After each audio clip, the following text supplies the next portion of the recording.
मैं 8-9 साल की थी, गाँव में रहती थी। हमारे घर से लगभग 500-600 मीटर दूर एक परिवार रहता था।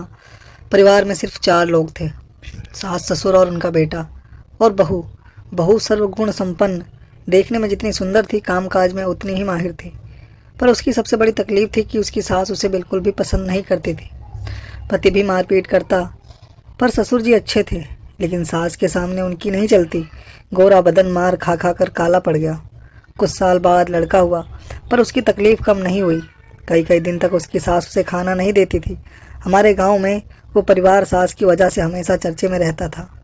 बहू कभी पलटकर जवाब नहीं देती, बस रात में खूब चिल्ला चिल्ला कर रोती थी। एक दिन मजबूर होकर अपने बच्चों को लेकर सास से छुप कर घर से निकल गई, मायके जाने के लिए। ये बात उसकी सास को पता चल गया। अभी हमारा घर ही पार किया था कि उसकी सास चिल्लाती हुई आकर पकड़ लिया।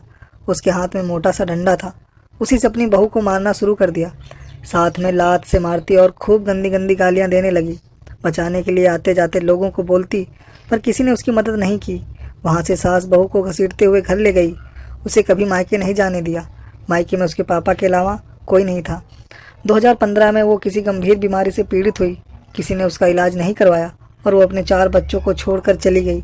1 महीने बाद ही पति ने दूसरी शादी कर ली, पर दूसरी पत्नी उसके जितनी मासूम नहीं थी। पति और सास की आदत देखकर शादी के 1 महीने बाद ही तलाक के लिए अर्जी डाल दी। सास भी 2 साल बीमार रही।